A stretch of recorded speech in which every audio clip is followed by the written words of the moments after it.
الشيطان اللعين الرجيم. بسم الله الرحمن الرحيم. الحمد لله رب العالمين، والصلاة والسلام على أفضل المرسلين وخاتم النبيين وآله وأهل بيته الطيبين الطاهرين، ولعنة الله على أعدائهم أجمعين. أما بعد، فقد قال الله الحكيم في كتابه الكريم: بسم الله الرحمن الرحيم. وَلَقَدْ آتَيْنَاكَ سَبْعًا مِنَ الْمَثَانِي وَالْقُرْآنِ الْعَظِيمِ. سیرت ختم مرتبت اور شہادت امام حسن، یہ دونوں مناسبتیں جمع کرتے ہوئے آج کی گفتگو کرنا ہوئی. سیرت سرور دو عالم کے سلسلے کی تقریر نمبر 186 یا 186، جو موجودہ سال کی 7ویں تقریر ہے. اور اس تقریر میں اب ہم سن 10 ہجری کے حالات و واقعات پر پہنچے ہیں. سن 10 ہجری پیغمبر کی عمر مبارک 63 سال ہو چکی تھی سن 10 ہجری کے آخر. لیکن اس سال کی تقاریر میں 2 باتوں کا خیال رکھنا ضروری ہے، گرچہ ابھی تک کی 6 تقاریر میں یہ بات شاید ہر مرتبہ آئی. پہلی بات یہ ہے کہ اب سیرت رسول کے حالات اور واقعات شریعت کی تکمیل کے مرحلے کی جانب جا رہے ہیں. یعنی اب وہ احکامات نازل ہو رہے ہیں کہ جو اسلام کو مکمل کر رہے ہیں، اور جس کی انتہا یا اختتام 18 ذی الحجہ غدیر خم کے اعلان پر اسی سن 10 ہجری میں ہوگا، جس کی بنا پر کثرت کے ساتھ اسلام کی شریعت کو مکمل کرنے والے احکام آ رہے ہیں، جس کی بنا پر کچھ واقعاتی پہلو کم ہو گیا اور ہدایت کا اور اصلاح کا اور تبلیغ کا پہلو بڑھ گیا، خاص طور پر گزشتہ 3 تقاریر اور آج بھی شاید اس میں شامل ہے. اور دوسری بات یہ ہے کہ تقریباً ہمارے تمام علماء عالم سیرت نگار، ان کا طریقہ کار یہ رہا ہے کہ سیرت رسول کے وہ واقعات جن کے بارے میں یہ تو معلوم ہے کہ یہ واقعہ ہوا، اس کا تاریخی تعین نہیں ہو پا رہا کہ کس سال کا، اسے بھی سن 10 ہجری کے واقعات کے ساتھ ملا کے بیان کیا جاتا. تو یہ تقاریر اب ہو رہی ہیں، ان میں بعض واقعات زمانے کی ترتیب سے ہٹ کے آئیں. مثلا آج کے اس تقریر نمبر 186 ایک تیسرا پہلو یہ بھی ہے کہ یہ ماہ رجب کی آخری تقریر اس سال کے، اور اگلا جب ہمارا سیرت رسول کے سلسلے کا خطاب ہوگا تو شعبان شروع ہو چکا ہوگا. ماہ شعبان کی فضیلتوں کے لیے بھی سیرت رسول میں کچھ واقعات ہیں. سن 10 ہجری کی وجہ سے شاید اسے بھی بیان کرنا پڑے. اس میں سب سے مشہور وہی واقعہ جسے شیخ عباس قمی نے مفاتی میں آدھا لکھا، اور کیونکہ وہ سیرت کی کتاب ہے اور سیرت نگاروں نے پورا لکھا، تو اب اس میں جناب زید بن حارثہ کا نام آتا. زید بن حارثہ 7 ہجری میں جنگ موتا شام کے علاقے میں شہید ہو چکے ہیں. تو اس کا مطلب یہ ہوا کہ 10 ہجری میں واقعہ وہ آ رہا جس کا سال نہیں پتا، لیکن اتنا پتا کہ یہ 7 ہجری سے پہلے کا ہوگا. جی ہاں، یہ ایک ٹیکنیکل مجبوری جو تمام علماء کرام کو پیش آئی ہے، تو مجھ طالب علم نے بھی اسی کی پیروی کی. یہ 2 معروضات کہ اس سال کے واقعات تو ہیں، لیکن ساتھ ساتھ کچھ تقریری پہلو زیادہ، اور بہت سارے واقعات ترتیب زمانے کے بغیر آ رہے ہیں. اس کے بعد آئیے ہم اپنی گفتگو فی الحال اس واقعے کی مدد سے آگے بڑھائیں جہاں پر گزشتہ منگل کو ہم پہنچے تھے، اور وہ اسلام کا ایک انتہائی اہم اصول ہے. ایک بار پھر یاد دلانا پڑ رہا کہ اسلام ہمارا دین، ہمارا مذہب جب ہمیں مختلف خرابیوں سے آگاہ کرتا تو کیوں کوئی عیب اچھالنا یا ہمیں ذلیل کرنا یا ہماری عیب لوگوں تک پہنچانا یہ تو اللہ کو پسند نہیں، ممکن ہی نہیں ہے۔ اللہ عادل ہے، ظالم تو نہیں۔ ہمارے پاس واقعات بھی یہ غیبت کرنے والے کی وجہ سے سب کی دعا رک گئی۔ اس نے مجمع عام میں یہ دیکھا کہ آج میری توہین ہونے والی ہے، چپکے سے توبہ کر، سب کی دعاؤں کا راستہ کھل گیا۔ حضرت موسیٰ نے صرف پوچھ لیا کہ اے خدا میں اس امت کا سربراہ، مجھے تو پتا چل جائے وہ کون تھا، خدا نے وہ بھی منع کر دیا۔ اے موسیٰ، اس کی یہی خرابی تو تھی کہ وہ لوگوں کے عیب دوسرے کو پہنچاتا، کیا اس کا نام لے کر میں بھی یہی خرابی کروں جبکہ وہ توبہ کر چکا؟ تو کیوں خدا، یعنی خدا کے حوالے سے یہ بات کہنا بھی کتنی عجیب لگ رہی، لیکن جو خدا خود اتنی احتیاط کرتا تو اس حوالے سے اب جو ہمیں خرابیاں بتائی جاتی ہیں، یہ حرام، یہ گناہ، یہ کرو، یہ نہ کرو، اس سے خرابی پیدا ہوگی، تو یہ اس لیے نہیں کہ اللہ کو مزہ آتا، جیسے ہم میں سے بہت سے لوگوں کو دوسرے کے عیب اچھالنے میں مزہ آتا نہیں، یہ فقط اس لیے ہے کہ ہمیں اس کا علاج بتایا جائے کہ کس طریقے سے اس سے اپنے آپ کو نجات دے سکتے۔ اگر ہم کو پتہ ہی نہ ہو کہ ہم میں یہ خرابی ہے تو ہم سنیں گے نہیں یہ علاج۔ آج کل ہر جگہ اخبارات میں، ریڈیو میں آتا ہے کہ فلاں بیماری کا یہ علاج، وہ سنے گا جو یہ سمجھ رہا ہو کہ یہ بیماری مجھے یا میرے گھر والوں کو۔ چنانچہ اسی سلسلے کی ایک کڑی چل رہی تھی گزشتہ منگل میں، اور وہ یہ کہ اسلام کی نگاہ مومنین کی آپس کی محبت اور آپس کا معاشرہ باقی رہنا انتہائی اہم۔ علمی اختلافات چل جاتے ہیں، طریقہ کار کے اختلافات چل جاتے ہیں، مگر کینے اور عداوت والے اختلاف برداشت نہیں۔ اور اسی اسلام نے وہ سارے ذریعے بند کیے جس سے ایک مومن دوسرے مومن کے خلاف ہو سکتا ہے۔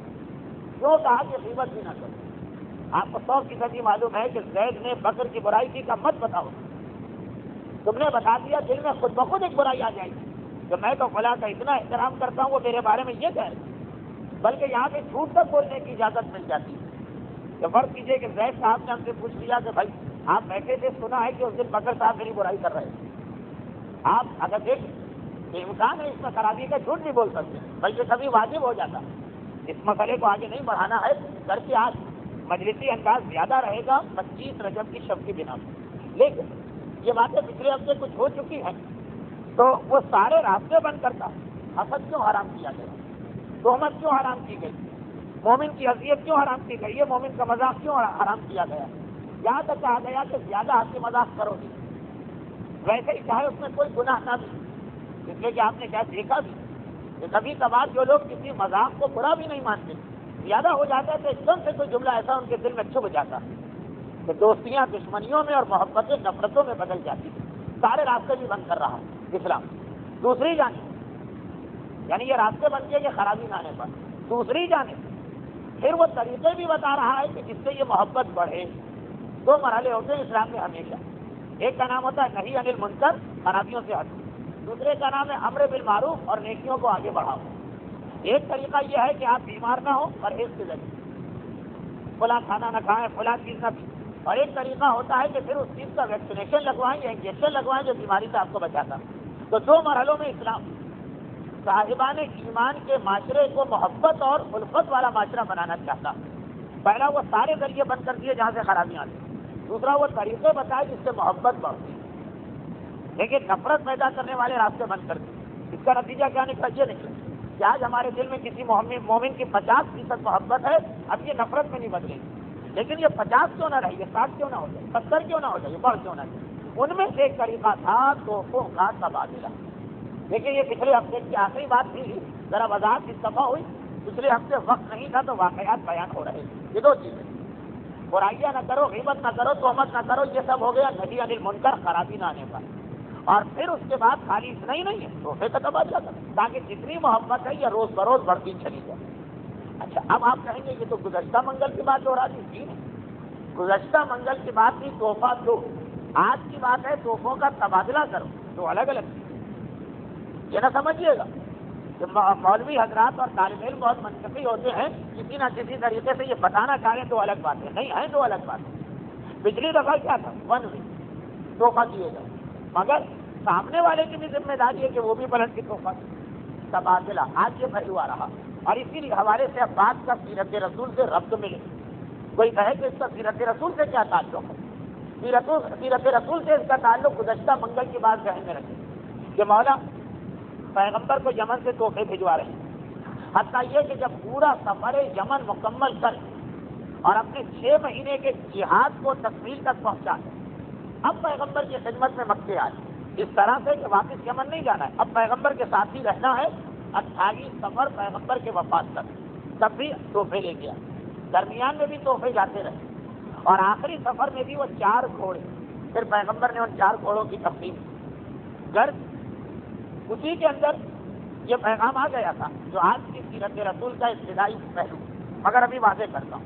تو سوال یہ ہوا کہ یہ تو علی کی طرف سے تھا تحفے دینا, لیکن خالی تحفے دینا نہیں, تحفوں کا تبادلہ. سامنے والا بھی پلٹ کے کچھ نہیں. اب میں ایک ایسی بات کہنے جا رہا ہوں کہ آپ کہیں گے یہ تو وہی مولویوں کے فیور والی بات ہو, لیکن کیا کریں, سیرت رسول اگر مولویوں کا فیور کر رہی ہے تو برداشت کرنا پڑے گا. اچھا کدھر سے تحفے آئے؟ پیغمبر کی طرف سے بھی کچھ تحفے گئے یا یک طرفہ مسئلہ تھا؟ تو اس میں ایک بات تو گزشتہ منگل کو آئی, اور وہ یہ کہ مولا 4 چیزیں لے کے آئے. 4 گھوڑے, چیزیں تو نہیں, چیزوں کا مطلب تو آپ آٹا ڈھانے کا مارکیٹ میں کوئی تحفہ اٹھا کے دے دیں گے. 4 گھوڑے, اس میں سے ایک پیغمبر نے علی کو دے دیا اور 2 اولاد علی کو واپس کر دیا. خالی ایک اپنی سواری کے لیے رکھا.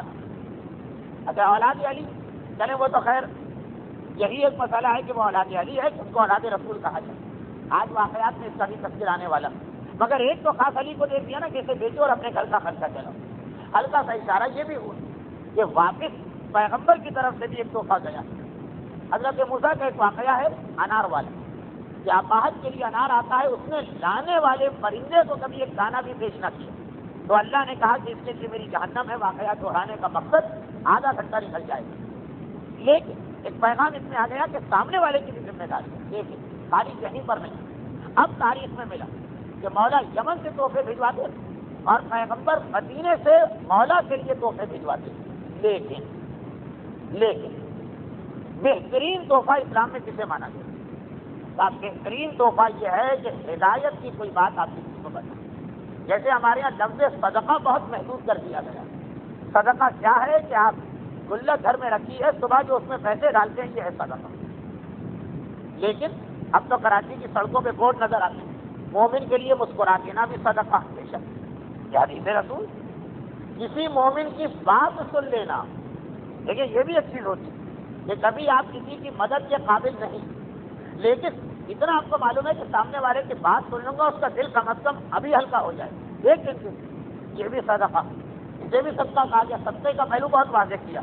تو اسی حوالے سے یہ بات آئی کہ کسی کو بہترین تحفہ جو تم دے سکتے ہو وہ یہ ہے کہ ہدایت اور حق کی کوئی ایسی بات جو اس کے کام آنے والی ہے.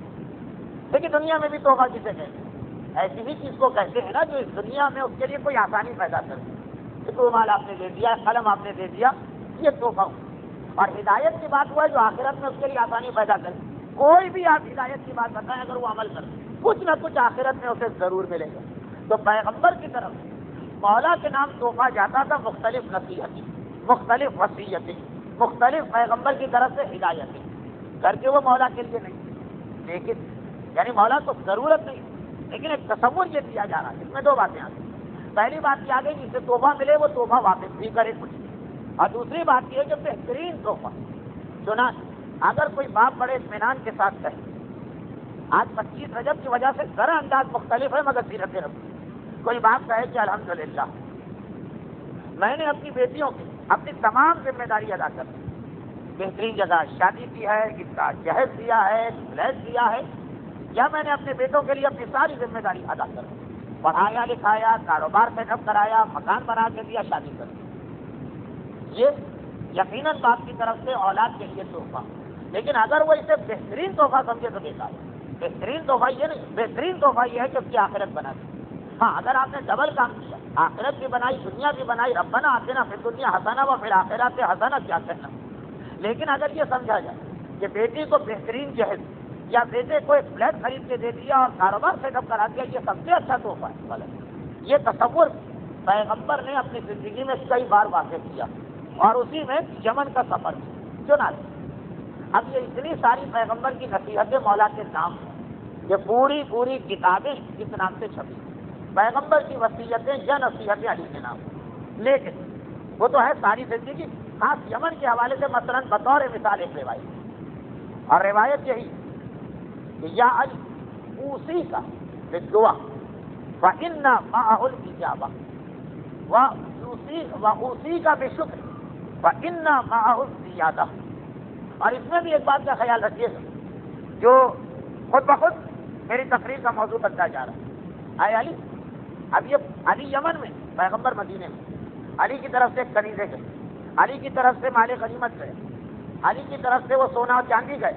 یہ 2 منگل پہلے وہ واقعہ بھی آیا تھا کہ خارجیوں کے جد امجد نے اس پر اعتراض کیا تھا، سونا چاندی جو آیا تھا۔ خیر، پیغمبر کی طرف سے علی کے نام کیا آ رہا، مثلا یہ نصیحت نام، اے علی، میں تجھے نصیحت کرتا ہوں، میں تجھے نصیحت کرتا ہوں بالدعا، دعا کو نہ چھوڑ، کیونکہ فإن معه الإجابة، ہر دعا کے ساتھ قبولیت ہے، دعا کبھی ضائع نہیں ہے، دعا کبھی بیکار نہیں ہے، دعا کبھی بے فائدہ نہیں، ہر دعا کے ساتھ قبولیت ضرور۔ اب یہ ایسا سوال ہے کہ آگے آپ وضاحت چاہیں گے، لیکن سیرت رسول نہیں، وہاں تو ہمیں بہت دل سے جبر کر کے اتنی وضاحت کی جو کی ہے ہم نے، بہت مشکل سے کرنے کا موقع ملتا، باقی اگر تفصیل میں گیا تو بات کہاں کی کہاں چلی جائے۔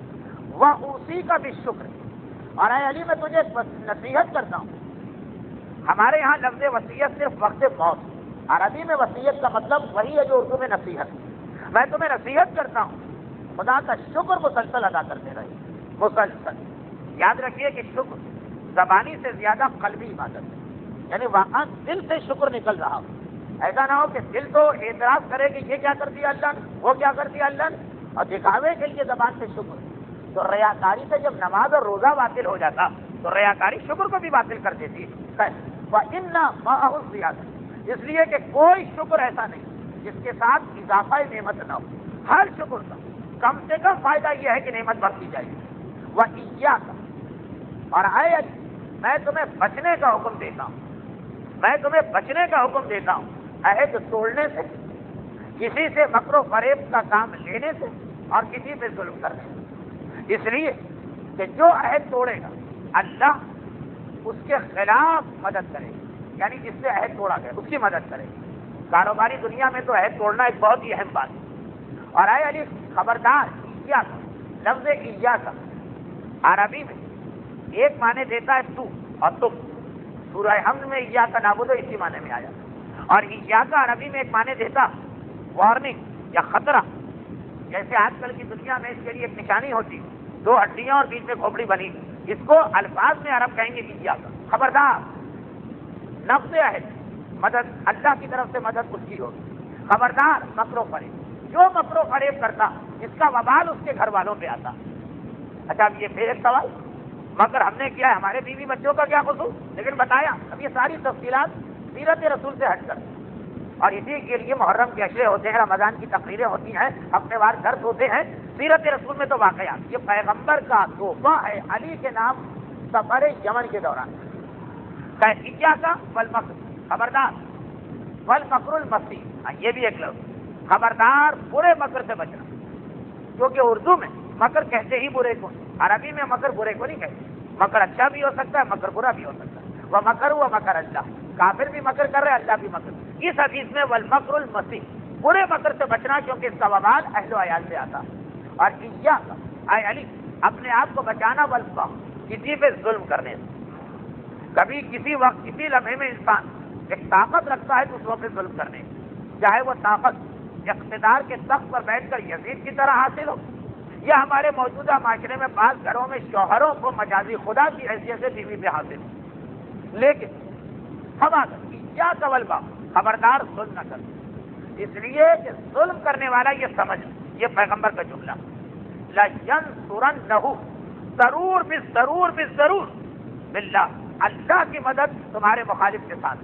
اچھا 5 چیزیں بتائیں، اب یہ 5 چیزوں کی تشریح آج کی مجلس کا مقصد کو چھوڑی، تو سیرت رسول کی تقریر 186، اس میں مقصود یہ تھا کہ پیغمبر کی سیرت کا ایک پہلو یہ کہ تحفہ اور تحفے میں یہ بھی ایک چیز شامل ہے، علماء کرام عموماً ایسے ہی تحفہ دیتے ہیں، یہی میں نے کہا اس جملے پہ لوگ کہیں گے دیکھا وہ مولویوں والی بات کر ہی لی کہ ہم تو گاڑی دیں اور وہاں سے ایک نصیحت نامہ آ جائے جس پہ آپ عمل کیجیے، لیکن سیرت رسول، اور اس میں بھی پیغمبر ایک نقطہ اور بتا دیں، سیرت رسول وہ کیا 5 نصیحتیں، 2 میں اچھائیوں کا حکم دیا، دعا اور شکر، اور 3 خرابیوں سے بچائے۔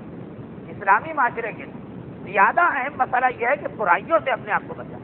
ایک اصول آتا ہے نا کہ واجب اور حرام میں ٹکراؤ ہو تو کس کو کا حرام سے بچنا زیادہ اہم ہے واجب کے مقابلے میں، امر بالمعروف سے زیادہ اہم نہیں عن المنکر۔ جب ٹکراؤ ہو جائے، ٹکراؤ نہ ہو دونوں چیزیں لے لیں، یہی وجہ، یا پھر میں ایک مولویوں جیسی بات تو نہیں کروں لیکن اپنے اوپر ہونے والے اعتراض کے حوالے سے بات کروں۔ قرآن کے اندر 58 جگہوں پر نیکیوں کے ساتھ جنت کی بشارت، 58، اور 61 جگہوں پر گناہوں کے ساتھ جہنم کا تذکرہ۔ جہنم کا ذکر نیکیوں کے ذکر سے زیادہ ہے قرآن میں۔ ایک اعتراض ہوتا تھا، اب تو خیر میں نے آپ کی خواہش کے مطابق اپنے آپ کو بدل دیا کہ یہ سوائے قبر و جہنم کے کچھ نہیں پڑھتے، لیکن قرآن کے اندر بھی اس کا پہلو زیادہ، پیغمبر کی نصیحتوں میں اس کا پہلو زیادہ۔ 2 نیکیاں بتائیں تو 3 گناہ اور خرابیاں بتائیں، اور فقہ کا مسئلہ کہ واجب و حرام میں ٹکراؤ ہو تو کیا کرنا ہو۔ خیر یہ تو ایک ضمنی بات ہے۔ تو ایک تو وہ سلسلہ چل رہا کہ ایمانی معاشرے صاحبان ایمان کے درمیان محبت کو بڑھانا، تو پہلے وہ چیزیں روکو جو محبت کو ختم کر دیں، اور اس کے بعد جتنی محبت ہے اسے اور طاقتور کرو، اسے اور زیادہ مستحکم کرو، جس کی مقدار بڑھتی چلی جائے۔ اور اسی حوالے سے 2 واقعات سیرت رسول ہی کے ذہن میں آ رہے ہیں، لیکن ایسے واقعات کہ ان کا سن موجود نہیں۔ اور ایک واقعے کے بارے میں تو پتہ جناب زید بن حارثہ، جو پرانا واقعہ، یہ پتہ نہیں کب کا، لیکن اسی سلسلے سے محبت بڑھاؤ، اور محبت بڑھانے کے اندر ایک منزل آ جاتی ہے۔ نہج البلاغہ میں میرے مولا کی ایک وصیت بھی ہے، لیکن سیرت رسول کے حوالے سے بات وہ یہ ہے کہ ہر جگہ اپنے حق کا مطالبہ نہ کرو۔ دیکھیے کتنی غلط بات میں کہہ رہا ہوں، نہیں صحیح، سامنے والے کا فرض حق دینا، لیکن مومن کی بہترین، اعلیٰ ترین، افضل ترین خصوصیات میں سے ایک یہ مانی گئی کہ جب دیکھے کہ یہاں پہ فساد اور جھگڑے کا امکان، اپنا حق چھوڑ۔ اور قرآن کے حوالے سے پوچھیے تو اس کو قرآن نے ایک عجیب لفظ سے استعمال کیا، تعبیر کیا، ان اللہ یامر بالعدل والاحسان۔ اللہ تمہیں عدل کا حکم دیتا ہے۔ عدل تو یہی ہے کہ جو ہمارا حق ہے ہمیں تو، جو تمہارا حق ہے پتہ نہیں احسان۔ عدل تو یہ ہو گیا، پتہ چل گیا کس کا کیا حق ہے، چاہے سامنے والا مانے کہ نہ مانے، لیکن ہر جگہ ترازو لے کے نہ بیٹھو کہ پورا پورا آدھا چھوڑنا، نہیں، احسان، اپنا حق ہے دے چھوڑ۔ اسی کو سیرت معصومین میں آپ دیکھیے تو یہ آتا ہے کہ رفع فساد کے لیے کئی جگہ پہ معصومین اپنے حق کا مطالبہ بھی نہیں کر رہے، ایک لمحے کے لیے خاموش ہے کہ معاشرے کے اندر درہم برہم نہ ہو، نظام معاشرہ، اور یہی عام زندگیوں میں، سوائے اس شرط کے جو مولا نے بتائی کہ نااہل کے ساتھ یہ سلوک نہ کرو۔ کچھ لوگ اس قابل نہیں ہوتے کہ ان کے ساتھ یہ نیکی کی جائے، وجہ بھی مولا نے بتائی، کیونکہ میرا موضوع اس وقت ایک عام مجلس کے نہج البلاغہ نہیں، اس لیے اس کے جملے نہیں پڑھ رہا۔ وجہ یہ بتائیے کہ نااہل کو جتنا کہو، جتنا حق چھوڑو، وہ اور سر پہ چڑھتا جائے، وہ سمجھے گا میں نے دبا لی، وہ سمجھے گا میں نے ڈرا لی، کہیں تو اس کو سمجھنے بھی دو لیکن یہ حد سے زیادہ نہ ہو۔ تو یہ ایک اسلام میں چیز، اپنا حق چھوڑ دیں۔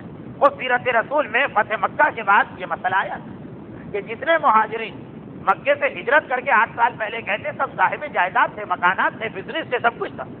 8 سال میں جب وہ چلے گئے تو سب لٹ گئے، جس کو جہاں موقع ملا قبضہ کر دیا۔ پیغمبر نے فتح مکہ کے بعد واپس نہیں دلوائی، پھر کیا کیا وہ ایک الگ مسئلہ، لیکن کم از کم اپنی جتنی جائیداد تھی وہ سب وقف سیوا کر دی، وہ سب مسلمانوں کے لیے وقف ہو گئی۔ تو اپنا حق چھوڑ دینا، یہ کیوں؟ مومنین کے درمیان محبت بڑھ، ہمارا سامنے والے سے جھگڑا، ہاں اگر اتنا بڑا جھگڑا ہے، لاکھوں کی بات ہے کہ ہم مر جائیں، ہمارے گھر والے مر جائیں گے تو دوسری بات، 100 200 50 100 200 کی بات ہے، چلو ٹھیک، تمہیں یاد نہیں آ رہا معاف، یہ نہ کہ یہ ضائع ہو گیا، نہیں، یہ افضل ترین نیکی ہے، بہترین نیکیوں میں آتی ہے۔ بلکہ پیغمبر نے بلال حبشی کی تعریف کی تو اسی خصوصیت کی بنا پر کہ جہاں تو بلال نے بہت بڑی چیز چھوڑ، یہ واقعہ میں بیان کروں کہ نہ کروں یہ بھی ایک مسئلہ، شب شہادت بھی، بچے بھی ہوں گے، خواتین بھی ہوں گی، واقعے کو بہت مختصر کر بلال حبشی کا ایک بہت ہی مشہور واقعہ، اس واقعے کی وجہ مدینے میں بعد میں زیارت بن گئی، اور ہمیشہ یہ بحث رہی تھی علماء میں کہ یہ صحیح زیارت ہے یا غلط۔ وہ واقعہ کیا کہ غزوے میں، ایک لڑائی غزوے میں، کیونکہ پیغمبر خود گئے، ایک کافروں کے قبیلے پہ حملہ ہوا، اور پھر یہ بات ہے کم از کم فتح خیبر کے بعد، ہو سکتا ہے 10 ہجری کے قریب تھی، جب اسلام اتنا طاقتور تھا کہ اب کوئی مقابلے میں آ ہی نہیں سکتا. جو آتے تھے وہ بس صرف اس لیے آتے تھے کہ ضد کی وجہ سے یا اپنی عزت بچانے کے لیے. چنانچہ جنگ کا نتیجہ یہ نکلا کہ وہ قبیلہ شکست کھا کے بھاگا. اسلام لے آتا تو دوسری بات ہی شکست کھا کے بھاگا تو اس قبیلے کی کمال غنیمت بھی ہاتھ آیا مسلمانوں کو اور عورتیں قیدی بنی. ان میں جمانہ یہ سردار قبیلہ کی بیٹی یعنی آج کل کی اصطلاح میں شہزادی, اور اس کا حسن و جمال پہلے سے مشہور تھا. بلال حبشی شادی بھی کرنا چاہتے تھے. یہ لفظ شادی میں فقط اس لیے لایا کہ اس سے زیادہ وضاحت کے ساتھ حکم اسلامی بیان کرنا ممکن نہیں, اور یہ گرفتار بھی ہوئے اور بلال کے ہاتھوں گرفتار ہوئے. چنانچہ ایک اصول ہوتا ہے کہ پھر جس نے گرفتار کیا وہ اس کا مالک بن سکتا. جب واپس مدینے آ رہے ہیں تو فاصلہ خاصا منزل کرنا پڑتی ہے رات کے وقت. ایک دن رات کو یہ قافلہ رکا اور اس کے بعد صبح کو چلا. بلال ذرا اٹھنے میں یا تیار ہونے میں دیر ہو گئی تو وہ قافلے کے سب سے پیچھے ہو گئی. کوئی خاص مسئلہ تو تھا نہیں, پچھلے دشمن کا خوف تو تھا نہیں, اس لیے اتنی احتیاط بھی نہیں تھی. بلال پیچھے رہ گئے تو اکیلے رہ گئے. فقط وہ ہے, ان کا سامان ہے اور ان کا حاصل کیا ہوا مال غنیمت جو ہر آدمی نے حاصل کیا وہ اس کے پاس مدینے جا کے ایک جگہ جمع ہوگا پھر تقسیم ہوگا. انہی میں یہ کنیز جمانہ بھی, جو اس وقت کنیز تھی لیکن ویسے عرب کی شہزادی. جمانہ موقع ملا انہیں کہ بلال اکیلے رہ گئے.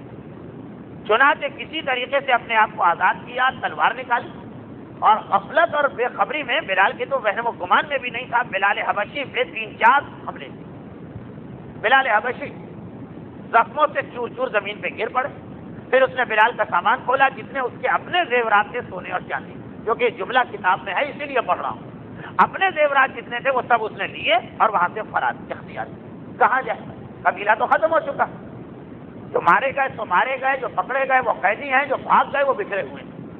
جمانہ کو یہ معلوم تھا کہ عرب کے ایک اور قبیلے کا سردار اس سے شادی کرنا چاہتا تھا.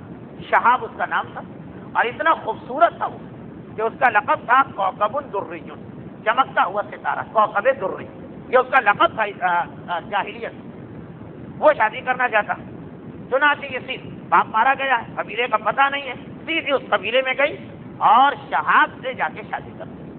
اب جمانہ تو وہاں پہنچ گئی. جناب بلال حبشی, ان کا آتا پتہ نہیں. ابھی قافلہ جب چلا تو ابھی تو چلا کہاں سے, جب دوپہر کو یا شام کو کہیں رکا تو بلال کی تلاش ہوئی. بلال کے بھی دوست ہیں, بلال کے بھی جاننے والے, بلال کا نظر نہیں آتا. پیغمبر سے جا کے ایک مرتبہ گھبرا کے لوگوں نے کہا اللہ کے رسول بلال نظر نہیں آ رہے. مدینہ تھا کے قریب آ چکا.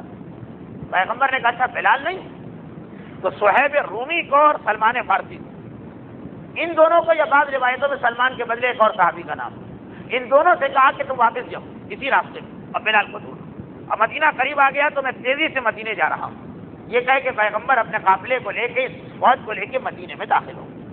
وہاں پہ صہیب رومی, یہ تو مشترک نام ہر روایت میں, یا سلمان فارسی یا ایک اور صحابی, وہ بلال کو ڈھونڈنے کے لیے آئے. اب وہ واپس آ رہے ہیں, اسی راستے میں بلال مل گئے, مگر بالکل موت کی غشی تاریخ, زخمی ہے, خون بہا اور اتنے دیر تک بہتا رہا. کسی قسم کی کوئی طبی امداد کا تو تصور ہی نہیں. پرانے زمانے میں گھبرا گئی, گھبرا کے الٹے قدموں واپس چلے. اور پیغمبر کو اس وقت انہوں نے جا لیا جب پیغمبر ابھی منزل سے چلنے والے تھے, یعنی ابھی پیغمبر نے کہا تھا میں جا رہا ہوں, ابھی چلے نہیں, روتے ہوئے نظر آئے. اللہ کے رسول نے ان کا رونا دیکھا, یہ مخلص صحابی, کیا بات, کہا اللہ کے رسول بلال تو رخصت ہو, شہید ہو. پیغمبر نے کہا کیا ہو, کہا اتنے زخمی ہیں کہ اب بچنے کا کوئی امکان نہیں, زندہ ہے, ابھی سانس چل رہی ہے لیکن بے ہوش. بلال کی کیفیت سن کے اللہ کے رسول مسکرائے اور کہا گھبراؤ, اتنا پریشان نہ ہو, میں مدینے پہنچ رہا ہوں. بلال کو وہاں لے گیا. اب یہ واپس ہوئے, بلال کو اٹھا کے لائے کچھ اور آدمیوں کے ساتھ اور مدینے پہنچے. جیسے ہی بلال مسجد النبوی کے باہر رکھے ایک مرتبہ, اس لیے کہ بلال بہرحال اصطلاح فقہ اسلامی میں نجس, شہید کا خون پاک ہے, اس شرط کے ساتھ کہ میدان جہاد میں وہ مارا جائے اور اس کا خون. یہ تو ابھی شہید بھی نہیں ہوئے اور یہ زخم میدان جہاد کے نہیں ہے, راستے کے باہر رکھا. پیغمبر نے بلال کی حالت دیکھی, 2 رکعت نماز پڑھی اور اس کے بعد مدینے کی ایک مٹی منگوائی. اور اپنے ہاتھوں سے زخموں پہ مٹی چھڑک رہے ہیں. یہ یاد رکھیے کہ آج کل شاید تمام طبیب مل کے کہیں کہ زخموں کو تو مٹی سے بچانا انتہائی ضروری ہے. یہ کیا واقعہ ہے ہماری سمجھ میں نہیں آ رہا. علیکم السلام. زخم جتنا ہو سکے گرد و غبار و مٹی سے بچاؤ. معجزات کہتے ہی اس کو ہے کہ جو الٹا ہوتا. ہر آدمی سے پوچھیے کہ آگ میں تو جانا ہی غلط ہے، جل جاؤ. کسی کا نام تو ابراہیم ہے، جس سے پوچھیے کہے کہ سمندر میں قدم رکھنا ہی غلط ہے اگر تیراکی نہ جانتے ہو. کسی کا نام تو جناب موسیٰ ہے. لیکن بات اپنی جگہ صحیح ہے، ہم آگ میں چھلانگ نہیں لگا سکتے جب تک کہ ابراہیم جیسی طاقت ہمارے ساتھ نہ ہو. ہم دریا میں پیر نہیں رکھ سکتے جب تک کہ موسیٰ جیسی طاقت ہمارے ساتھ نہ ہو. اس لیے کہ بہت سارے واقعات معجزہ تو لوگ اس میں نہیں جاتے. اب جیسے کربلا کی مٹی کے بارے میں طاقت ہمارے ساتھ ہے، کہا کہ یہ مٹی جو ہے ویسے ہر مٹی کھانا حرام، کربلا کی مٹی چنے کے دانے کے برابر کھانے کی اجازت ہے. وہ کھا کے شفا، اللہ نے قیامت تک کے لیے اس مٹی میں شفا رکھی. 3 جو وعدے خاص حسین سے، امامت تیری ذریت میں ہے، دعا کی قبولیت اس گنبد کے نیچے ہے، شفا اس مٹی میں ہے کہ جہاں تو اور تیرے گھر والے دفن ہوئے. یہ 3 وعدے خدا کے خاص ہیں امام مظلوم سے. شعبان قریب آ رہا ہے، یہ روایت وہاں پڑھنا چاہیے کیونکہ اگلی ہماری تقریر 3 شعبان کے بالکل قریب میں. لیکن خیر واپس آئیے اصل مسئلے. اس کی وجہ سے ایک اختلاف ہوا، وہ یہ کہ بعد میں لوگ کہنے لگے، تاریخ خاموش، کہ پیغمبر نے فلاں میدان سے مٹی منگوائی. چنانچہ مدینے میں ایک میدان بھی میدان خاک شفا کہلاتا ہے. لیکن یہ کہیں نہیں ہے کہ وہ میدان، تاریخ میں صرف اتنا ہے کہ رسول نے مٹی منگوا کے بلال کے زخموں پہ چھڑی. اب خود مشہور ہو گیا یہ کھلا میدان. تو وہاں سے اتنی مٹی 1400 سال میں لوگوں نے نکالی کہ 4 منزلہ عمارت کے برابر گڑھا پیدا ہو گیا. اور بعد میں موجودہ حکومت نے جو وہاں کی ہے اس کو بالکل ممنوع کر دیا، لوگوں کو روک دیا، پھر بھی لوگ جاتے رہے تو اس کو چھپا دیا. خیر یہ اشارتاً اس لیے کہا کہ شروع کے قافلے میدان خاک شفا جاتے تھے اور آج بہت سارے مسلمان مدینے پہنچ کے کہتے ہیں وہ ہے کہاں. واقعہ یہ تھا کہ بلال کے زخموں پہ مٹی چھڑی، ادھر مٹی زخموں پہ گئی. اور ایک مرتبہ اس طرح بلال آنکھیں کھول کے کھڑے ہو گئے کہ جیسے کوئی آدمی رات کو بستر پہ سوتا ہے صبح کو نیند سے بیدار ہوتا. نہ زخم ہے، نہ کمزوری ہے، نہ خون کی کمی ہے، نہ کوئی آثار ہے کہ کبھی بھی ان کے بدن پہ کوئی زخم تھا. باقاعدہ کھڑے ہو گئے اور پیغمبر کو دیکھا تو دوڑ کے گئے، پیغمبر کے پیروں کو بوسا دیا. مگر اللہ طرف خالی یہیں تک بلال کی مدد نہیں، سیرت رسول کا یہ واقعہ بھی کئی پہلو. پیغمبر اگر مخلص ماننے والا تو کس انداز سے اس کی مدد کرتے. موت کے منہ سے بلال کو لائے، خالی یہ بات نہیں، بلال کی خواہش پوری کرنا. اب بلال تو یہی بڑی بات ہے کہ جان میں پیغمبر نے کہا بلال میں نے سنا ہے کہ تمہیں جمانہ سے بڑی محبت. بلال شرما گئے، سر جھکا لیا. ایسے موقع پہ ابھی زخموں سے اٹھے ہوئے. عام حالات میں کوئی ایسی بات کرے تو لوگ کیا کہیں گے، بھائی ابھی تم بستر مرد سے آ رہے ہو، شادی کی بات چھیڑ دی. مگر یہاں رسول سوال کر رہے ہیں. ماننے والے پر پیغمبر کی رحمت دیکھیے، مہربانی دیکھیے. بلال نے شرما گئے، سر جھکا لیا تھا. اللہ اور اللہ کا رسول بہتر جانتا. یہ واقعہ 10 ہجری کا نہیں کیونکہ مولا مدینے میں ہے، ابھی تک کہیں مولا کا نام نہیں آیا. لیکن اب علی کو بلایا گیا. کیا آئے علی جاؤ. بلال جس سے شادی کرنا چاہتا اس عورت کو گرفتار کر کے کیونکہ فقہ اسلامی اور اصطلاح شریعت میں ابھی تک کنیز ہے، کافرہ تھی. بلال نے میدان جنگ میں گرفتار کیا. بلال کا ان پر حق. مولا کو بھیجا گیا. مولا گئے مولا کے غزووں میں. یہ غزوہ یہ بھی ہے، تفصیل نہیں ہے، بس اتنا گھر کے شہاب کا قبیلہ بڑا طاقتور اور وہ اس واقعے سے ہٹ کر پہلے ہی سے تیاری کر رہے تھے کہ مسلمانوں پہ حملہ کرنا. پوری تیاری تھی اس کے بعد. لیکن بہرحال مولا کے مقابلے میں کس کی تیاری کام آتی ہے. آنن فانن جنگ کا فیصلہ ہو گیا. شہاب بھی گرفتار ہوا اور اس کی بیوی یعنی کوکب الدریون جس کا لقب ہے اس کے حسن و جمال کی وجہ سے، چمکتا ہوا کوکب، چمکتا ہوا ستارہ. اور ساتھ میں جمانہ بھی گرفتار. مگر ان لوگوں نے ایک کام کر اور وہ یہ کہ جب جنگ میں شکست کے آثار تھے تو اس سے پہلے کہ کوئی ان کو گرفتار کرے، شہاب نے بھی کلمہ اسلام پڑھ لیا، جمانہ نے بھی کلمہ اسلام پڑھ لیا اور پھر یہ بہرحال گرفتار کر کے مدینے لائے گئے کیونکہ پیغمبر کا مولا خاص ان کی گرفتاری کا حکم. جب مدینے پہنچے اور یہ بات واضح ہو تو اب ہر آدمی اپنی جگہ چکرایا ہوا ہے کہ پیغمبر فیصلہ کیا کریں گے. اب تو وہ مسلمان ہو گئے، کافر نہ رہے.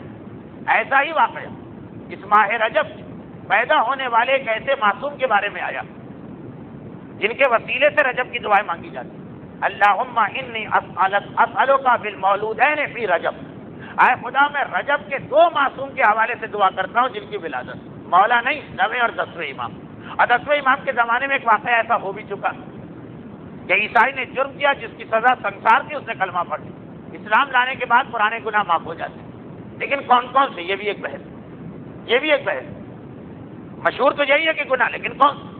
چنانچہ اگر ہم نے عالم کفر میں کسی سے قرضہ لیا، وہ مانگنے آیا، ہم نے کہا مسلمان ہو گئے، یہ قرضہ معاف نہیں ہوگا، گناہ معاف ہوتا، قرضے نہیں، لیکن کچھ ذمہ داریاں بھی معاف ہو جاتی ہیں۔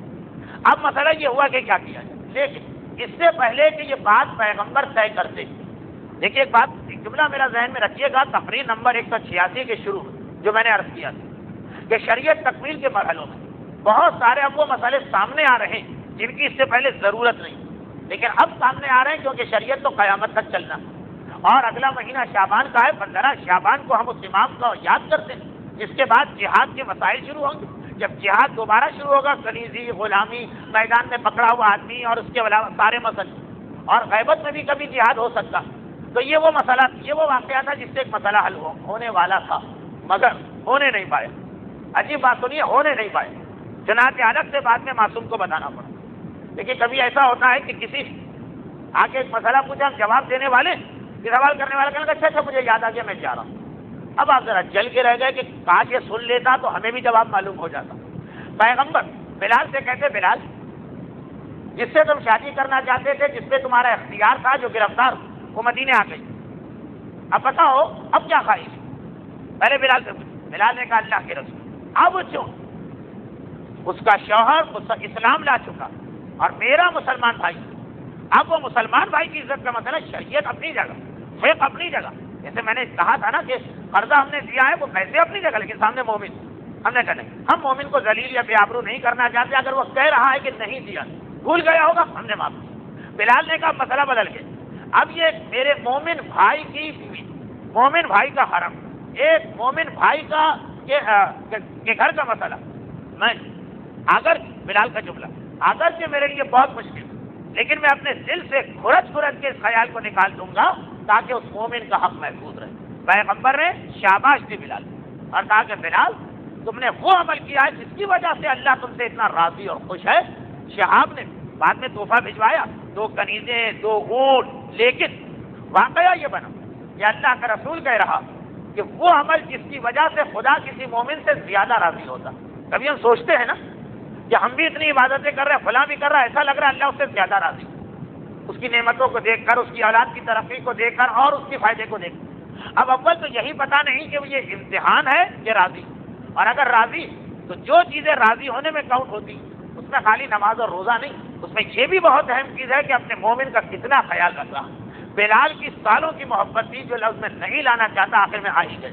یہ تاریخوں میں لکھا ہے، یہ تفسیروں میں لکھا ہے، یہ حدیثوں میں لکھا ہے، یہ جملہ سالوں پرانی محبت، لیکن ایک مومن کے احترام میں بلال نے کہا دل سے کھرچ کے یہ خیال نکال دوں گا۔ اور اللہ کا رسول صرف بلال ہی کی تعریف نہیں کر رہا، قیامت تک کا اصول بھی دے رہا کہ اس وجہ سے اللہ تم سے راضی جو اپنے مومن بھائی کا اتنا خیال کرے، اب نماز پڑھ کے، روزہ رکھ کر، عبادتیں کر کے، دیگر نیکیاں کرے، پھر بھی اگر مومن کے ساتھ لوٹ ہے، کھسوٹ ہے، اس کے حق تلفی ہے، اس کا حق کا ضیاع، اور پھر انسان یہ سوچے کہ برکتیں کیوں نہیں مل رہی، تو ذرا سا اپنی زندگی کا بھی جائزہ لے لے، اپنے ماضی پہ نظر ثانی کر لے، کہیں ایسا نہ ہو کہ اپنی کوئی غلطی۔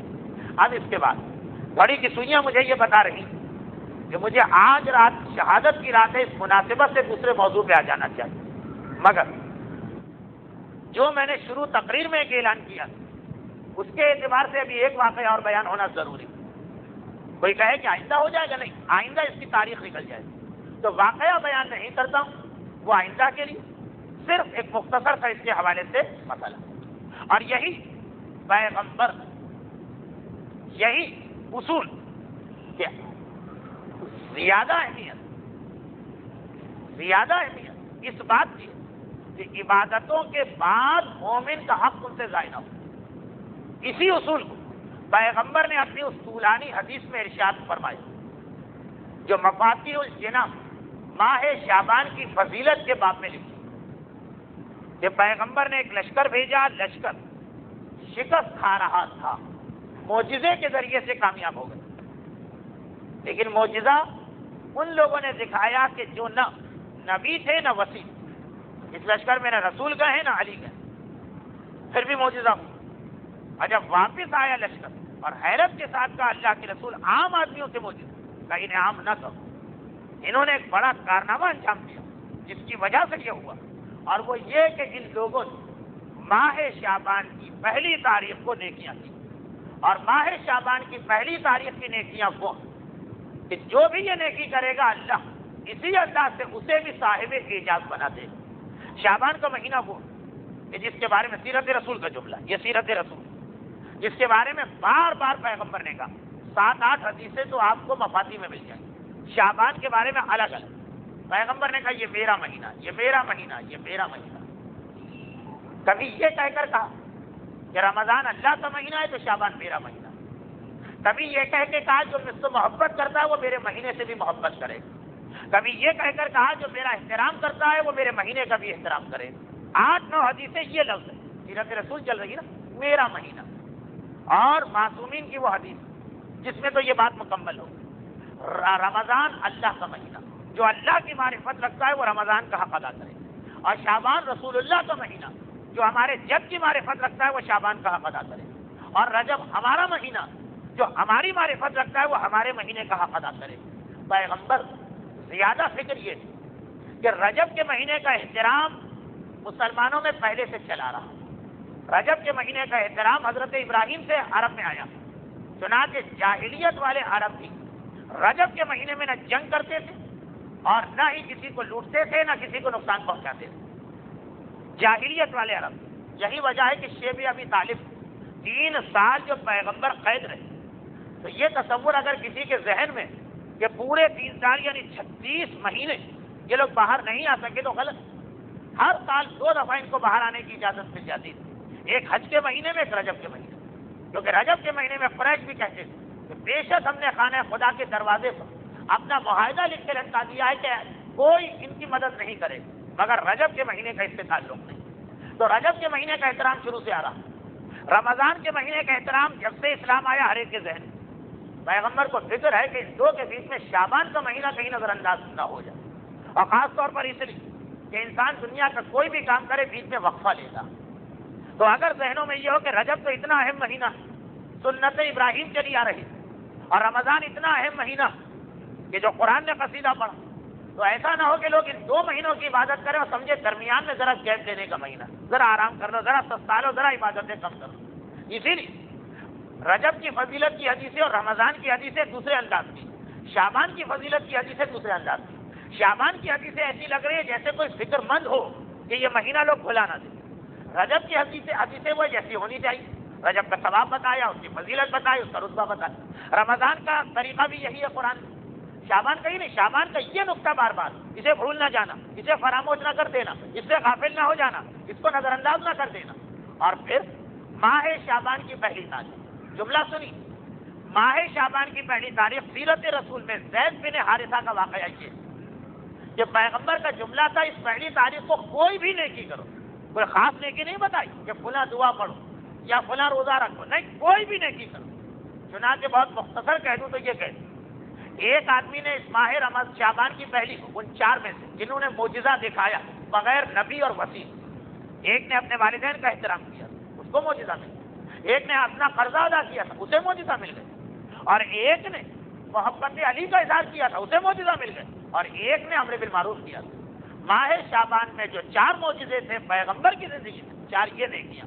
یہ نہیں ہے کہ فلاں دعا پڑھ لو، یہ نہیں ہے کہ روزہ رکھ لیں، یہ سارے تو شعبان کے وہ اعمال ہیں جس کو مومن جانتے ہیں. تو آپ پہلی تاریخ کو کوئی بھی نیکی کرو. اور پھر پیغمبر کا وہ خطبہ پڑھ لیجیے گا. میں اس کو نہ آج پڑھ رہا ہوں نہ آئندہ. زید بن حارثہ کا چونکہ واقعہ ہے اس لیے آئندہ آئے گا. خطبہ نہ آج آئے گا نہ آئندہ، لیکن اس لیے بتا رہا ہوں تاکہ آپ کو ایک آئیڈیا ہو جائے، آپ کے ذہن میں تصور آ جائے کہ کیا کرنا ہے پہلی شعبان. پیغمبر کا یہ جملہ کہ ادھر پہلی شعبان ہوتی ہے. ایک درخت جنت کا ہے اور ایک درخت جہنم کا ہے. آ گیا لفظ جہنم میری زبان پہ، لیکن کیا کروں، پیغمبر کی یہ حدیث کہا ایک جنت کا درخت ہے جس کا نام ہے توبہ، 2 کے ساتھ توبہ، اور ایک جہنم کا درخت ہے جو زقوم، سورہ واقعہ کے آخر میں بھی. یہ دونوں درختوں کی شاخیں دنیا میں لٹکا دی جاتی ہیں.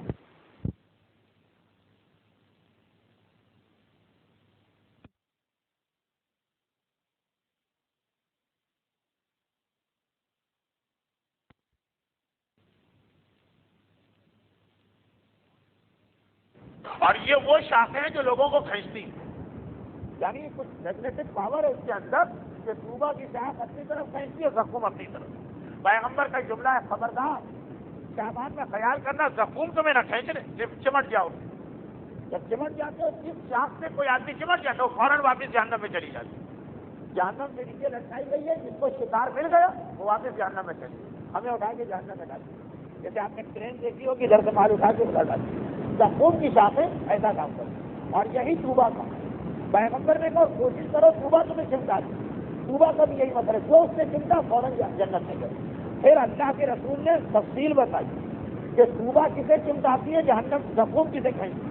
11-12 گناہ بتائے کہ جو یہ کر لیتے اس مہینے میں زقوم میں کھینچتے۔ 11-12 نیتیاں بتائیں جو یہ مثلا یہ کہا پڑوسی کے شوہر اور بیوی کا اختلاف جس نے دور کر دیا، طوبہ نے اس کو کھینچا۔ نیکیوں کی فہرست میں یہ لفظ بہت کم جگہ آیا، پڑوسی شوہر اور بیوی کا اختلاف دور کر دیا، لیکن اس روایت میں آیا ہے شعبان کا۔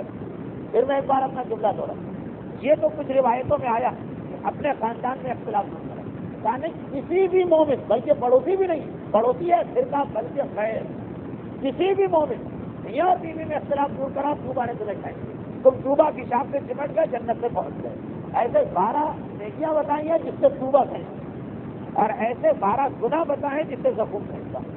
اگر میرا موضوع شعبان ہوتا یا ایک عام مجلس پڑھ رہا ہوتا یہ پوری روایت پڑھ دیتا، لیکن سیرت رسول اور شہادت امام، اس لیے شعبان کا لفظوں کے سیرت رسول میں آ گئے اس جملے سے کہ میرا مہینہ میرا مہینہ میرا مہینہ۔ اور اسی موقع پر امام کی حدیث بھی، صادق آل محمد امام جعفر صادق علیہ الصلوۃ والسلام کا فرمان،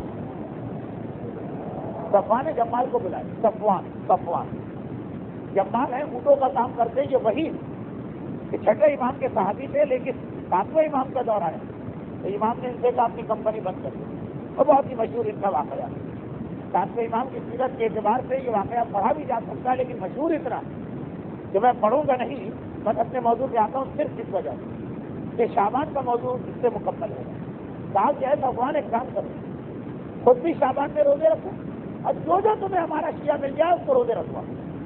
صفوان گھبرا کے مولا شعبان کے روزوں پہ آپ اتنا زور دے رہے؟ کہا کہ ہاں۔ ایک دن ہمارے شیخ نے منادی کو بلایا تو سارے مدینے میں ندا دے رہا تھا کہ پیغمبر نے یہ فرمایا شعبان 13 مہینہ، جو مجھ سے محبت کرتا ہے وہ کم از کم اس مہینے میں 1 روزہ رکھے۔ شعبان کے 4 روزے رسم برکت کے لیے تو رسول نے بتائے، لیکن اتنی ساری باتیں جمع تو امام کا یہ اور لمبا واقعہ ہے صفوان کے ساتھ چھٹے امام کی گفتگو، وہ بھی آپ کو مفادی میں مل جائے گی۔ اشارہ میں نے اس لیے کیا کہ نہ صرف یہ کہ امام زبانی یہ فضیلت بتا رہے ہیں، بلکہ اپنے ماننے والوں میں جو نظر آتا اس کا بازو پکڑ کے کہتے ہیں دوسروں کو بھی یہ چیز بتاؤ، یہ پیغام پھیلاؤ، یہ ہر ایک انسان میں پہنچاؤ، اور جملہ بار بار یہ ہمارے جب کا مہینہ ہے، ہمارے جب میں پریشان ہو کے ایک کہا شعبان 13 مہینہ ہے، کہیں میرے ماننے والے سے فراموش نہ کر دیں۔ لیکن باقی سیرت رسول سے اس مہینے کا خاص تعلق وہ ایک واقعہ زید بن حارثہ کا، وہ انشاءاللہ آئندہ شاید آئندہ بھی آج کی طرح کوئی مخصوص شب ہو شعبان کی، جیسے آج کی تقریب تقریباً 2 حصوں میں جا رہی ویسے اس میں بھی ہوگا۔ تو یہاں تک بات پہنچنے کے بعد شعبان کی فضیلت رسول کی عظمت کے اعتبار سے صفوان کے ذریعے بھی ہمارے سامنے ہے۔ یہ صفوان وہ چھٹے امام کے نہ صرف یہ کہ صحابی اور شاگرد، بلکہ بغداد شہر میں چھٹے امام نے انہیں اپنا نائب بنایا۔ امام رہتے ہیں مدینے میں، اور بزنس کے اعتبار سے بہترین شہر کا بغداد بزنس سینٹر، چنانچہ یہ امام کے صحابی ہیں، شاگرد ہیں، لیکن جب انہوں نے تجارت شروع کی، اب کیا ان کا کام تھا ٹرانسپورٹ کا، جمال ٹرانسپورٹ کا کام تھا، اونٹ تھے ان کے پاس، اور یہ اونٹوں حاصلے بھی لے جاتے تھے، سامان بھی لے جاتے تھے، بہت بڑی کمپنی تھی، بغداد کی سب سے بڑی کمپنی۔ تو امام نے ان کو اپنا نائب بنا دیا، تاکہ میں تو بغداد نہیں آ سکتا، بغداد کے صاحبان ایمان تمہارے ذریعے اپنی رقوم مجھے بھجوائے۔ یہ یاد رکھیے کہ نائب کا کام مسئلے بتانا نہیں ہوتا، نائب کا کام امانت ہوتا ہے۔ چنانچہ یہ جو ایک تصور مجتہدین کے حوالے سے ہمارے یہاں یہ بھی غلط ہے، مجتہدین کے کچھ نمائندے عالم ہونے کی وجہ سے مسئلے بتا سکتے ہیں، لیکن ایسی کوئی وکالت نہیں ملتی کہ میں فلاں مسئلے بتانے کے لیے مقرر کر رہا ہوں، مسئلے میں نائب نہیں ہوتا۔ نائب ہوتا ہے رکوع، چنانچہ کوئی غیر عالم اگر امین ہے اور پیسہ منتقل کرنا اس کے لیے آسان ہے اس کو نائب بنایا جاتا ہے. جیسے صفوان کوئی عالم نہیں، تاجر کے لیے رقم ادھر ادھر منتقل کرنا آسان ہے، حکومت بھی اس کو نہیں پکڑ سکتی ہے، تجارت میں تو ہوتا ہی، تو ان کو نائب بنائے. لیکن جب اس امام معصوم کا زمانہ ہے اتحاد شہادت کی تاریخ، تو انہوں نے صفوان کو بلا کے ایک دن کہا، وہ بغداد سے 7واں امام 14 سال بغداد سے رہا، اس میں کبھی کبھی ایک آدھ دن ایک آدھ ہفتے کے لیے امام کو رہا بھی کیا گیا. 14 سال کی مسلسل قید ہم اس لیے کہتے ہیں کہ 99% اس میں قید رہے، مگر کبھی ہفتے 2 ہفتے کے لیے امام رہا ہو. لیکن کیونکہ اس رہائی میں حاکم کی تو بدنیتی شامل، اس نے مدینے نہیں جانے دیا، رہے بغداد.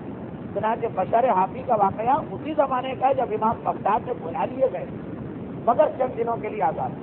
صفوان جمال کا واقعہ بغداد میں اسی زمانے کا کہ امام قید کر کے لائے گئے تھے، چند دنوں کے لیے رہا کیا گیا. تو صفوان سے کیا جملہ امام نے ارشاد فرمایا؟ یہی تو تھا کہ صفوان تم کتنے اچھے آدمی اور کتنے خوبیوں والے آدمی، اور کیسے تم نے ہمارے بابا کی خدمت کی اور ہماری خدمت کی. کاش تم میں ایک خرابی نہ ہوتی تو تم ہمارے دل کو خوش کرنے والوں میں آ جاتے. آج سیرت رسول میں بھی یہ جملہ آیا بلال کے حوالے سے، ایک خرابی نہ ہوتی. دیکھیے امام کتنی ہی تعریف کرے، آخر میں یہ جملہ کہنے کی تو قیامت ہوگی مومن کے لیے قیامت. کاش ایک چیز تم میں نہ ہوئی. صفوان گویا واقعا بجلی گر پڑی، موت آ گئی، گھبرا گئے. مولا کیا میرے میں کوئی ایسی چیز ہے جو آپ کو ناراض کر رہی ہے؟ آپ سے، اور وہ یہ ہے کہ ہارون رشید ظالم حکمران، تم اپنی سواری کا جانور اس کو کرائے کے دو گے. یاد رکھو ظالم کی اتنی سی مدد کہ اپنی سواری اس کو دے دے. یہ مدد کرنے والا بھی قیامت کے دن ہمارے شیعوں میں نہیں اٹھایا جائے گا، اعوان الظالمہ، ظالمین کے مددگاروں میں اٹھایا جائے گا. یعنی ہارون کے لیے، ہارون کی لائن میں لگا ہو، معصوم کے ماننے والوں کی لائن میں نہیں لگا ہو جو ظالم کی اتنی سی مدد کرے. اور جب صفوان نے گھبرا کے کہا مولا میں تو اتنی احتیاط کرتا ہوں، اتنی احتیاط کرتا ہوں کہ ہارون سارا سال میرے جانور مانگتا ہوں، میں منع کر دوں.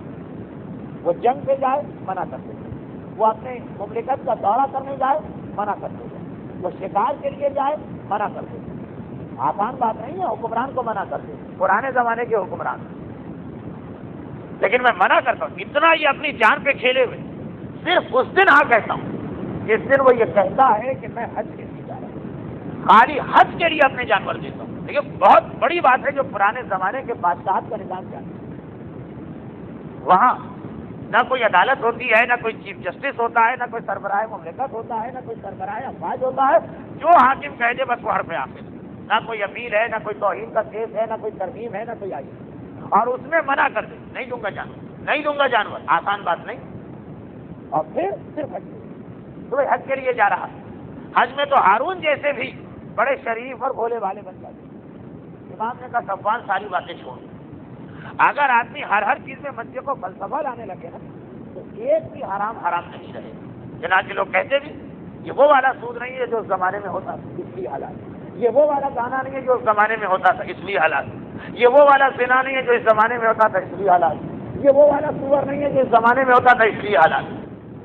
آپ کو آخری جملہ مذاق لگا ہوگا، پورے یورپ میں سب جوان یہی ہے کہ عرب کے 1400 سال پہلے ماحول سور گندگی کھاتا تھا اس لیے اسلام نے حرام کیا. اب تو سور بڑا VIP پالا جاتا ہے، ایسے بہترین اس کی غذا ہوتی ہے اور کمپیوٹر کی نگرانی میں پالا جاتا ہے. یہ وہ سور نہیں، وہ کچھ ذرا زیادہ سور تھا اس لیے حرام ہے. یہ وہ سور نہیں ہے حلال. یہ اگر منطق آنے لگے نا تو ہر چیز حلال ہو جائے. امام نے راستہ روکا، بحث نہیں. مسئلہ شرعی میں بحث کیا؟ واجب واجب ہے، حرام حرام ہے. معصوم ہو تو حق ان کا ہے حکم دینے کا، غیبت میں ہو تو نائب امام کا حق ہے فتویٰ دینے کا. امام نے کہا ساری باتیں چھوڑ. جب وہ اتنے سارے اونٹ کرائے پہ لے کے جاتا، ایک اونٹ پہ حکمران کبھی ایک سواری پہ جائے گا؟ کبھی بھی نہیں. بعض حکمرانوں نے کبھی اکیلے سائیکل چلائی، وہ بھی ایک آدمی اس کے بعد تو نہیں نبھا سکے. تو اب ایک تو نہیں جائے گا تو پورا لاؤ لشکر اس کا. چنانچہ حکمران کس طرح سفر کرتے ہیں دیکھ لیجیے گا، شاید کل ہی دیکھ لیں آپ. لے کے امام کے سامنے جب ہارون کی بات آئی تو امام نے فرمایا کہ دیکھو جب وہ اونٹ لے کے جاتا اتنا خیال تو تمہارے دل میں ہوگا نا کہ وہ واپس آ کے تمہارے اونٹ دے.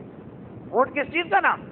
اونٹ سائیکل یا بائیسیکل یا موٹر سائیکل کا نام نہیں ہے، اونٹ سب سے بڑا سواری کا ذریعہ۔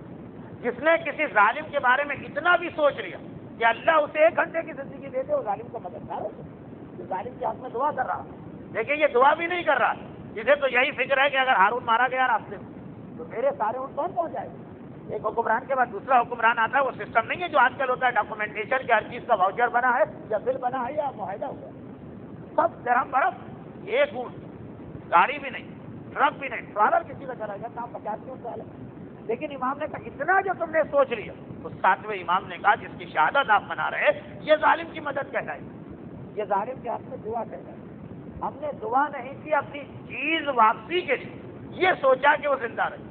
تو جو واقعان ظالمین کے لیے دعا کرتے اور جو واقعان ظالموں کی مدد کرتے، ظالم پھر میں بتا دوں دھوکہ نہ کھائیں آپ، ظالم فقط حکمران نہیں ہوتا، ہر شخص اپنی جگہ پہ ظالم ہو سکتا، چنانچہ باپ بھی ظالم ہو سکتا ہے اگر اولاد کا حق نہ صرف یہ کہ روکے بلکہ ان سے ظلم کرے، شوہر بھی ظالم ہو سکتا ہے، بیوی بھی ظالمہ ہو سکتی، یہ جملے بھی روایت ہے، اجتماعی کاموں میں بھی ظالم سامنے آ سکتے ہیں، کبھی مسجد اور امام والے کے ٹرسٹی بھی ظالم ہو سکتے ہیں، کبھی کسی آرگنائزیشن کو چلانے والے بھی ظالم ہو سکتے ہیں۔ ظالم کا دائرہ تو بہت وسیع، من یتعدد حدود اللہ، جس نے اللہ کے کسی قانون کو توڑا وہ ظالم ہو گیا، یہ قرآن نے تعریف۔ ایک مسئلہ شرعی کی مخالفت کسی نے کی وہ ظالم ہو گیا، توبہ کر لے واپس آ جائے، توبہ نہ کرے۔ اب آج ادارے چلانے والے، مسجدیں چلانے والے کتنے لوگوں کو پتا کہ قانون شریعت کیا؟ محلے میں کوئی آیا ہمارے گھر میں موت ہو گئی ہے، قرآن پڑھانا جو مسجد کا وقت قرآن کے ظالم ہو گیا، یا حدود اللہ، اس نے حدود خدا کو چھوڑا۔ امام کو اتنا ناپسند ہے کہ میرا 7واں امام یہ ارشاد فرماتا ہے کہ دیکھو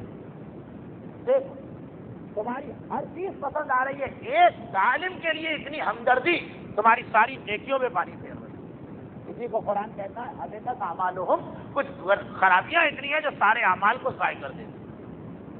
صفوان نے راتوں رات اپنا کاروبار بیچا، چلتا ہوا کاروبار، اور اتنا بڑا، کیونکہ کہا مولا یہ تو نہیں ہو سکتا کہ میں اس کو حج کے لیے بھی منع کروں، پھر تو کھل کے سامنے آنا پڑے گا، ایک ہی طریقہ ہے کاروبار بند کرو، بند کرو۔ صفوان کس کمال کا ہے کہ اتنا چلتا ہوا کاروبار جس میں کہیں سے حرام نہیں، ایک امام کو ناپسند کی جا رہی ہے، بند کر نہیں چاہیے۔ ایک بات میں کہہ دوں، جو چیز امام کو ناپسند پتہ نہیں وہ حرام ہے، ہو سکتا ہے تو مکروہ تھی، اس نے بحث نہیں کی کہ مولا یہ حرام تک ہے کہ مکروہ تک، آپ کو ناپسند ہے مجھے نہیں چاہیے۔ ہماری عورت اتنا سا خیال نہیں کر سکتی کہ نامحرم کے سامنے آنا امام کو ناپسند، تو میں اتنا سا خیال کروں۔ وہ اپنا چلتا ہوا پورا کاروبار صرف اس جملے پہ بند کر رہا کہ مولا نے کہا تمہاری ہر چیز پسند، ایک چیز ناپسند۔ ہمارا مومن ایک داڑھی رکھنے کو تیار نہیں ہوتا، اتنی سی بات تو بہرحال یہ واجب ہو کہ نہ ہو، داڑھی منڈوانا حرام ہو کہ نہ ہو ایک طرف، امام کو کیا چیز پسند، تو کئی روایتوں میں جملہ آیا، چنانچہ جیسا کہ ایک منطقی جواب ہے کہ داڑھی شیو کرنے والے سے کسی نے کہا تم حرام کر، کہا میں کسی پہ ظلم تو نہیں کر رہا، کسی کا دل تو نہیں دکھا رہا، یہ جو تم لوگ داڑھی رکھ کے دل دکھاتے ہو تو یہ کیا؟ کیونکہ داڑھی منڈانے والے اکثر یہ کہتے ہیں نا کہ بہرحال ہم کو ناک میں تو غلطی نہیں کر رہے نا، تو اس نے پلٹ کے کہا تم کسی کا دل تو نہیں دکھا رہے، رسول اللہ کا دل دکھا رہے، دوسرے کہ انہیں یہ حالت پسند نہیں ہے، وہ حالت پسند، چاہے اب یہ حرام تک نہ ہو۔ میرا خاص یہ جملہ ہے جس پر آج کے اس معروضے کا دار و مدار، حرام تک نہ ہو لیکن اتنی سی بات، رسول کو یہ چیز پسند نہیں، ہمارے لیے یہی بہت بڑی بات ہے۔ صفوان 7ویں امام کے زمانے میں ایک جملے پہ پورا کاروبار بند کر، کہا یہ تو نہیں ہو سکتا کہ اب میں ہارون سے کہوں تمہیں حج کے لیے بھی اونٹ نہیں دے سکتا، سنا ایک ہی ذریعے اور بند کر، واقعا بند کر۔ 7واں امام ایک اصولی بات بتا رہا ہے، مومن کو کیسا ہونا چاہیے؟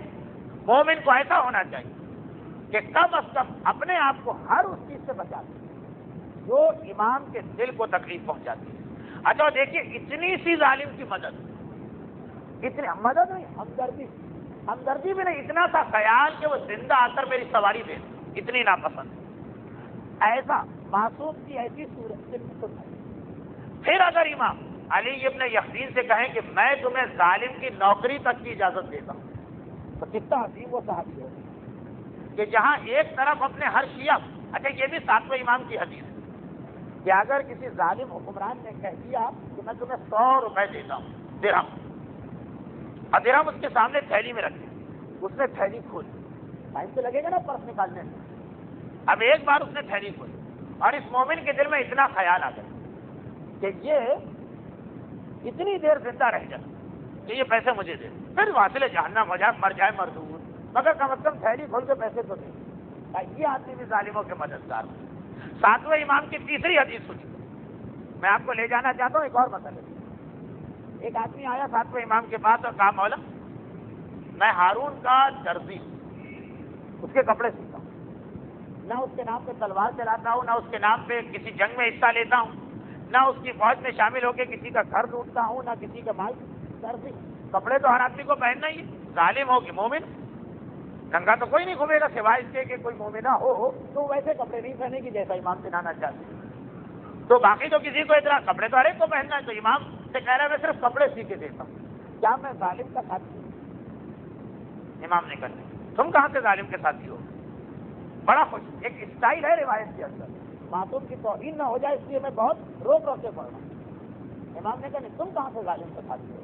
بہت کہا تم تو خود ظالم ہو گئے، ظالم کا ساتھی اسے کہیں گے جو تمہیں دھاگا خرید کے بازار سے دے رہا، تم نہیں ہو ظالم کے ساتھی، تم تو خود ہی ظالم ہو گئے، کہ جو اس کو لباس مہیا کر رہا ہے یہ بھی ظالموں میں آ گیا۔ ذرا سوچ، اتنی سختی ہے ساتویں امام سے۔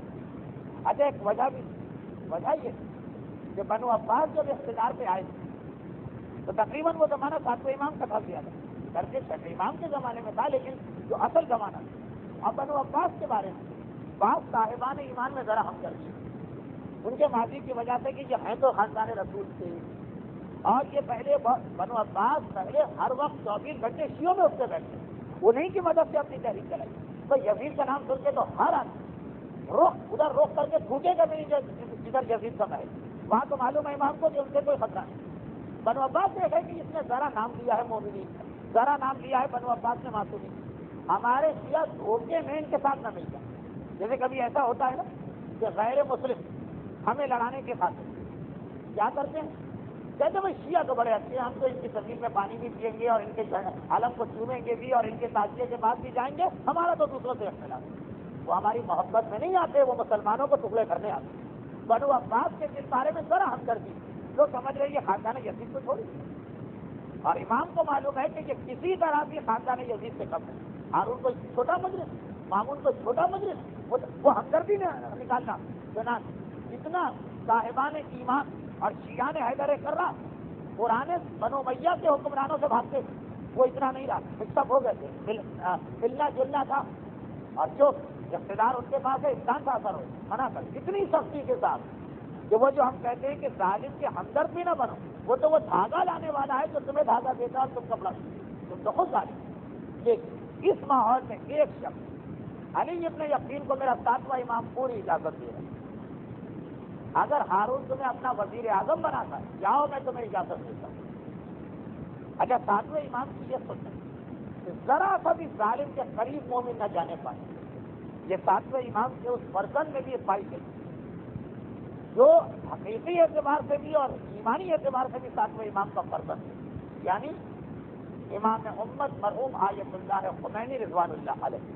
یہی ساتویں امام کی سیرت، وہ موسوی سادات فرزند ہے ساتویں امام، ساری زندگی ان کا فتویٰ یہ ہے، ظالم کی ذرا صرف کوئی مدد نہیں ہے۔ چنانچہ ایران سرکاری ملازمت بھی حرام تھی امام خمینی کے فتوے میں، جب تک شاہ کلرک بھی نہیں بن سکتے چپراسی، صرف ایک کو اجازت دی، شہید مرتضیٰ مطہری، جب تہران یونیورسٹی انہیں پروفیسرشپ کی پیشکش ہوئی، تہران یونیورسٹی یعنی شاہی ملازمت کا تم اب کیوں جاؤ، وہی جملہ دہرایا جو ساتویں امام نے علی ابن یقین سے دہرایا، کیونکہ نائب امام اور ایسا نائب امام اس کی سیرت بالکل امام کی۔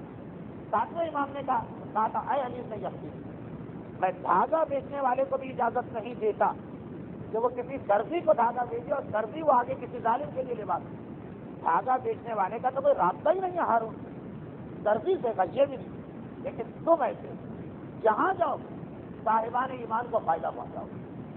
چنانچہ صرف اس وجہ سے، لیکن آج کی مجلس ابھی تک باتیں ہوئی جو چیزیں امام کو ناراض کرتی ہیں، بری لگتی ہیں، تو اب ایک یہ بات ہو جائے کہ امام کو اچھی کیا چیز لگتی ہے، ساتویں امام ساتھ تم جہاں جاؤ مومن کا فائدہ پہنچاؤ گے، مومن کے فائدے کے لیے صرف اور صرف میں تمہیں اجازت دوں اور کسی کو اجازت نہ دوں۔ یہی امام خمینی ساتویں امام کا جملہ اپنے شاگرد مرتضیٰ مطہری کو دو. تم جاؤ گے تہران یونیورسٹی تو پڑھے لکھے نوجوانوں کی ایک بگڑی ہوئی نسل کو ایمان کے راستے پہ لے آئے. چنانچہ تمہیں اجازت ساتھ امام کی سیرت کی جو انقلاب ایران امام خمینی رضوان اللہ علیہ جو موسوی سید ہے ان میں ہم کو نظر آئی. لیکن اسے دو باتیں آتی ہیں. ہر چھوٹا ظالم ہر بڑا ظالم برابر ہے کہ امام ناراض. اور دوسری بات کیا ہے؟ مومن کا فائدہ. مومن کو تمہاری ذات سے فائدہ ہو. یہ ساتویں امام کی نگاہ میں اتنا اہم مسئلہ کہ اس کی خاطر وہ گناہ بھی اس کے لیے معاف کیا جا رہا ہے. کیا ابن یقین اور کوئی بھاگا بھی دے تو گناہ، اور تم ہارون کے سیدھے ہاتھ پر بیٹھ کر اس کی حکومت کا پورا نظام چلاؤ تو تمہارے لیے اجازت صرف اس لیے کہ مومن کو تمہاری ذات سے فائدہ ہو. کیسے؟ امام خمینی رضوان اللہ علیہ نے لکھا ایک شخص کو چپراسی کی نوکری کی اجازت بھی نہیں دیتا ہوں، لیکن اگر علامہ دلی کی طرح سے ظالم کے دربار میں جا کے مذہب کو فائدہ پہنچانا ہے تو دوسری بات. لیکن کیا یہ ہر ایک کے بس میں نہیں؟ بہت سے لوگ سوچ کے یہی جاتے وہاں جا کے دماغ خراب ہو جاتا. ہر کے درستان ہے نمک رفت نمک شد. بہت سے لوگ بڑی اچھی نیتوں سے جاتے ہیں، جب نمک کی کان میں جو گرے گا نمک بچ جائے گا. تو صرف علی ابن یقین کہتے تھے. مجھے ابھی تک یاد ہے، میں تھا تو نہیں اس مجلس میں، لیکن اسی زمانے میں اس کی اطلاع تھی. مرحوم علامہ رشید ترابی مرحوم کے نقوی کے چہلم کے مجلس جب پڑھی تھی اس کا موضوع ساتویں امام کا یہی واقعہ ہے کہ امام نے مومن